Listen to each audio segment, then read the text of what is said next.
देश की रक्षा कौन करेगा? हम करेंगे। हाथ भी नहीं उठ रहे और आवाज भी नहीं आ रही बराबर। मजा आना चाहिए, ठीक है। भारत देश की रक्षा कौन करेगा? हम करेंगे, हम करेंगे। भारत देश की रक्षा कौन करेगा? हम करेंगे, हम करेंगे। संविधान की रक्षा कौन करेगा? हम करेंगे, हम करेंगे। फिर दूसरी जो बात है, लोकतंत्र की बात तो है ही, लेकिन सबसे ज्यादा महत्वपूर्ण बात है इस समय में किसान। किसान के साथ में छोटे व्यापारी, नारी शक्ति इस भाजपा की सरकार से परेशान है। किसानों की लड़ाई कौन लड़ेगा? हम लड़ेंगे, हम लड़ेंगे। किसानों की लड़ाई कौन लड़ेगा? हम लड़ेंगे, हम लड़ेंगे। नारी शक्ति की लड़ाई कौन लड़ेगा? हम लड़ेंगे, हम लड़ेंगे। नारी शक्ति की लड़ाई कौन लड़ेगा? हम लड़ेंगे, हम बेरोजगार युवाओं की लड़ाई कौन लड़ेगा? हम लड़ेंगे, हम लड़ेंगे। आप लोग समझ गए कि हमको लड़ाई कौन सी लड़ना है। जैसे दीदी बता रही थे कि यहाँ पर हम लोग कौन आगे चले गया, कौन पीछे चले गया, किसको निपटाना है, इसमें उलझ जाते कभी कभी। लेकिन उससे, उस उलझन से बाहर निकल करके हमको जो किसानों के साथ में अन्याय हो रहा है उसकी लड़ाई लड़ना है। हमारी माता बहनों के साथ में अन्याय, अत्याचार, दमन, शोषण हो रहा है उसकी लड़ाई लड़ना है। और इस प्रदेश और इस देश में जो बेरोजगारी लगातार बढ़ रही है उसके खिलाफ लड़ाई लड़ना है। इस देश में महंगाई लगातार बढ़ रही है उसके खिलाफ लड़ाई लड़ना है। और वो लड़ाई हम सब मिलकर ही लड़ सकते हैं, अकेले हम लड़ाई नहीं लड़ सकते। छोटी छोटी बातें करना चाहूंगा मैं। हमारे देश के नेता क्या बोलते हैं? मोदी जी। और दूसरे नेता विदेश जाता है। कहां जाता है? विदेश का शेयर करता है। और दूसरा नेता एक सफेद बंडी पहन के, पैजामा पहन के इस देश के गली गली, मोहल्ले मोहल्ले, सड़क सड़क पर यात्रा कर रहा है। अंतर है या नहीं? अंतर है। एक नेता झूठ बोल रहा है। क्या बोल रहा है? झूठ बोल रहा है। और उनका सहयोगी क्या बोलता है? जो 14 में वादे किए थे तो क्या बोलता है वो? ये तो जुमले थे। क्या थे? चुनावी जुमले थे। और दूसरा नेता राहुल गांधी जी इस देश की सच्चाई को लेकर के सच बोल रहा है और आम जनता के बीच में जा रहा है। एक नेता देश में नफरत फैला रहा है और एक नेता देश में मोहब्बत लाने की बात कर रहा है। कर रहा है या नहीं कर रहा है? एक नेता इस देश को बनाने की बात कर रहा है और दूसरा नेता इस देश को बेचने की बात कर रहा है।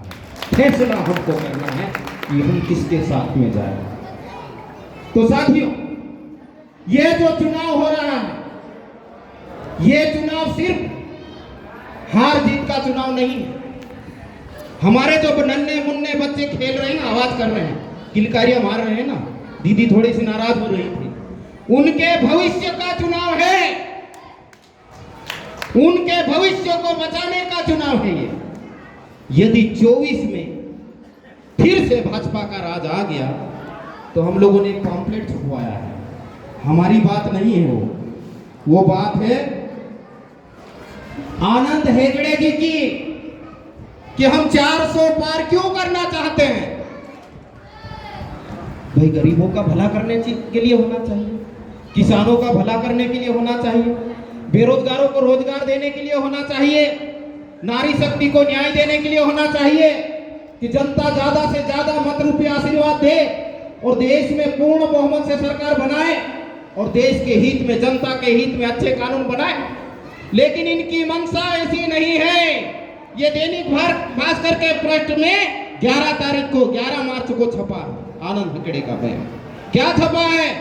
हम 400 पार इसलिए करना चाहते हैं ताकि इस देश के संविधान को बदल सके। अर्थात इनकी मंशा को समझ लीजिए आप। यदि देश का संविधान नहीं रहेगा तो हमारे किसानों की रक्षा होगी क्या? हमारे बहनों की रक्षा होगी क्या? विद्यार्थियों की रक्षा होगी क्या? व्यापार महिलाओं के अधिकार की रक्षा होगी क्या? नहीं होगी। और ये जो बयान दे रहे हैं ना, ये भी भूल जाएंगे इस देश में अडानी अंबानी और मोदी जी राज करेंगे। इसलिए ये चुनाव इस देश को बचाने का चुनाव है, इस देश के संविधान को बचाने का चुनाव है, इस देश के लोकतंत्र को बचाने का चुनाव है, ताकि एक एक आदमी की आवाज को सदन में रखा जा सके। तो साथियों, ये कोई मजाक नहीं है, इसको सीरियस लेने की जरूरत है। और ये सिर्फ जो मंचासीन जो हमारे लीडर हैं वो नहीं कर सकते। असली काम तो मैदान में कार्यकर्ता करेंगे। और कार्यकर्ताओं को यह सोचना होगा कि यह चुनाव हम दीदी के लिए नहीं लड़ रहे हैं, यह चुनाव हम पोरलाल खरते जी के लिए नहीं लड़ रहे हैं, यह चुनाव रवि नायक या मंचासीन हमारे लीडरों के लिए नहीं लड़ रहे हैं। हम अपने हक और अधिकारों के लिए चुनाव लड़ रहे हैं, इसलिए हम ये चुनाव जीतेंगे। कब जीतेंगे? ये चुनाव तब जीतेंगे, दीदी के लिए जितनी मेहनत आप करते थे उससे ज्यादा मेहनत हम लोगों को भी करना होगी। उन लोगों ने बदमाशी की, मशीनों में गड़बड़ी की, लोगों को बहलाया फुसलाया, लोगों के साथ में छल और धोखा किया, लोगों को लालच दी। हम लोगों को उससे बाहर आकर के यदि छोटी मोटी गड़बड़ी करते हैं तो इतने ज्यादा वोट हमारे तरफ कन्वर्ट करें ताकि इनकी जो बदमाशियां है वो ठग जाए और हम पूर्ण बहुमत से जीत जाए। तो साथियों, ये जो बात है यहां रुकती नहीं है, यहां से शुरुआत होती है। हम किसानों के साथ में, किसान लोग कितने बैठे जरा हाथ ऊपर करो, सारे किसान। हम किसानों के साथ में किस किस प्रकार से अन्याय हो रहा है। आप लोगों को बिजली कितने घंटे मिलती है? कितने घंटे मिलती है? 10 घंटे। 10 घंटे में भी कई जगह ऐसे होंगे जो 3 फेस बिजली नहीं मिलती होगी, दो फेस मिलती होगी और मोटरें जल जाती होगी। किसान देश का अन्नदाता है। वो अडानी और अंबानी के फैक्ट्री में कुछ समय के लिए उत्पादन बंद हो जाएगा तो जीवन चल जाएगा, लेकिन किसान की फैक्ट्री में अर्थात जन्म जो जिससे हमारा जीवन चलता है, ये मातृभूमि है, वहां से अन्न किसान उगाए और नहीं दे तो जो लोगों का जीवन चलेगा क्या? नहीं चलेगा। लेकिन इस देश के किसान के बारे में ये भाजपा की सरकार बिल्कुल निष्क्रिय है, बिल्कुल निठल्ली है। इनके बारे में 24 घंटे बिजली मिलना चाहिए या नहीं मिलना चाहिए? मिलना चाहिए, लेकिन ऐसी नीति ये नहीं बना रही है। दूसरी जो बात है, 14 में ये सरकार बनाए, जिस वादे के साथ में आए थे, क्या वादा किया था? अच्छे दिन आएंगे, मोदी जी आएंगे, देश में बेरोजगारी दूर करेंगे, महंगाई दूर करेंगे और 2 करोड़ नौकरियां युवाओं को देंगे। अच्छे दिन आए क्या? आए क्या? नहीं आए। और सबसे बड़ी बात, क्योंकि ये देश हमारा कृषि प्रधान देश है, सबसे ज्यादा लोग यहाँ पर खेती करते हैं। उन्होंने क्या कहा था? किसानों की आमदनी हम दुगनी कर देंगे। हुई क्या दुगनी आमदनी? कौन सी फसल सबसे ज्यादा होती है यहाँ पर? कपास, गेहूं। गेहूं का भाव 2014 में कितना था? कितना था? 1700, 1800, 2000 ही था ना? 2000 ही था। और ये 2024 आ गया जब आपके पास में वोट मांगने के लिए आ रहे। क्या है आपका भाव? वादा तो किया था, जय सिंह दादा ने बताया अभी 2700 रुपए देने का, लेकिन कितना दे रहे हैं? 2100, 2200, किससे ज्यादा दे रहे हैं? इतना ही दे रहे हैं। फिर जो हम खेती के औजार, खेती का बीज, खेती के लिए दवाई और खेती के लिए जितने चीजें हम खरीदते हैं उसके दाम कितने होंगे? दुगुना हो गया, तिगुना हो गया, 4 गुना हो गया। उन्होंने अपना वायदा पूरा कर लिया है, हम गरीबों के साथ में छल कर लिया है।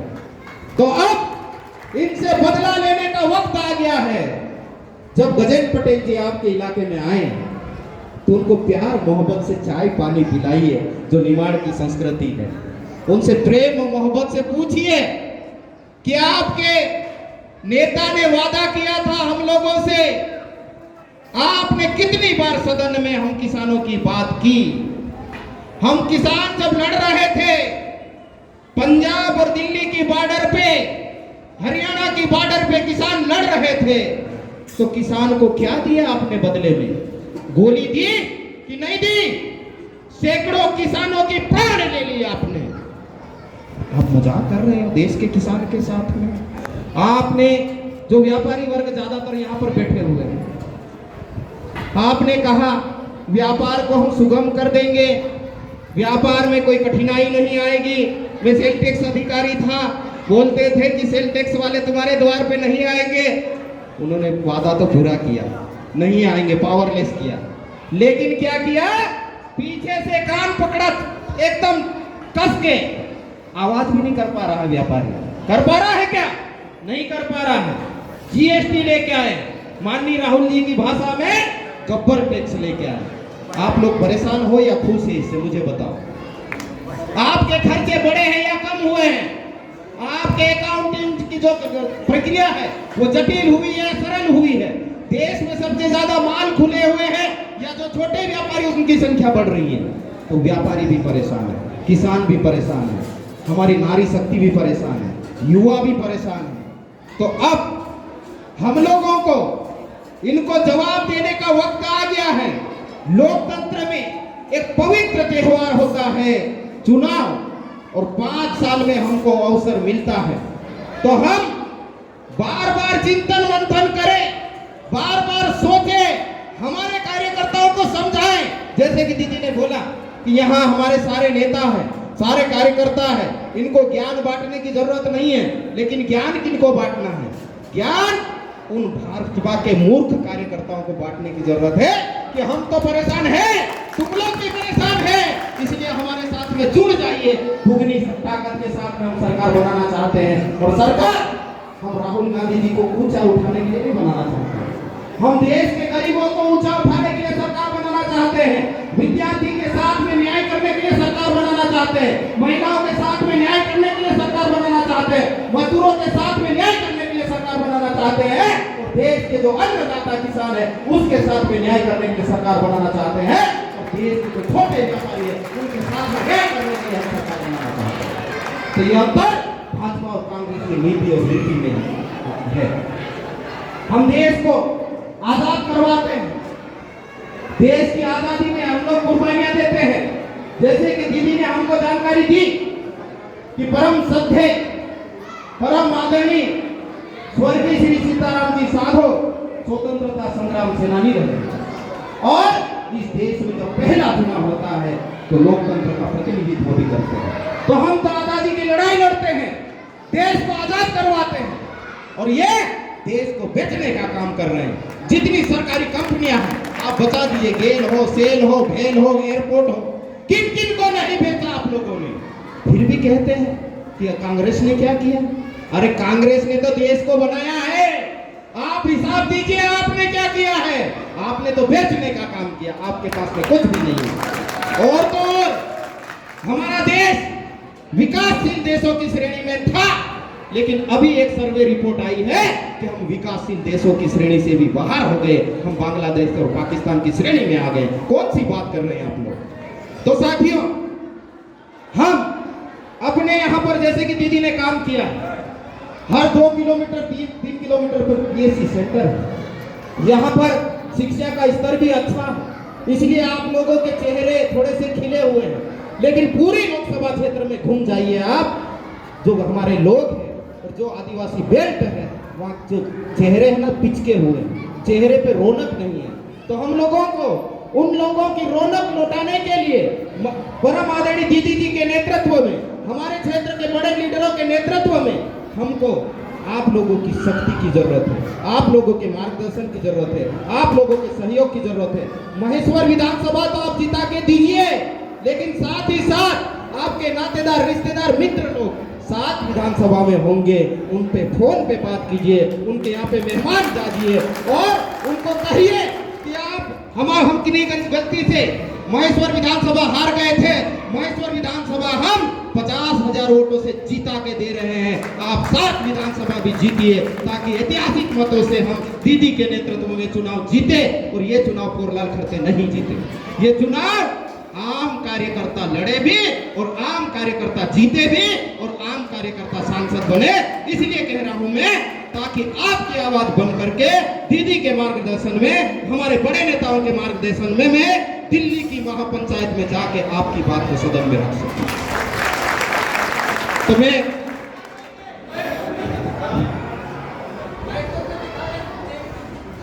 महेश्वर का विधायक, thank you thank you thank you.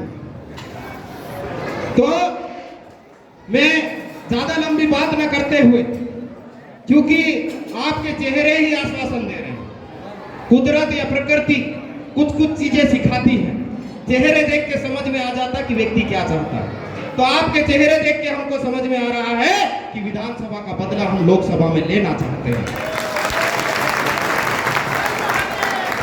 तो मुझे पूर्ण विश्वास है आप बुलाएंगे, दीदी प्रोग्राम बनाएगी, हम आएंगे, लेकिन लोकसभा क्षेत्र बहुत बड़ा है और यहां से यदि हम ये जाम गेट से यदि हम काउंटिंग करते हैं, पार्टी का अंतिम बेल्ट जहां पर भोंगरिया हाट देखने के लिए मैं चेर भी गया हूं, वहां के किसानों से बात किया हूं, मजदूरों से बात किया हूं, एक भी बार गजेंद्र पटेल जी नहीं पहुंच पाए। हम तो आम कार्यकर्ता है, नौकरी करते थे तब भी कई बार उस इलाके में गए, सिरवेल में जाके रात रुके, जिनको उन्होंने गोद लिया है, हमारा पूरा इलाका देखा हुआ है।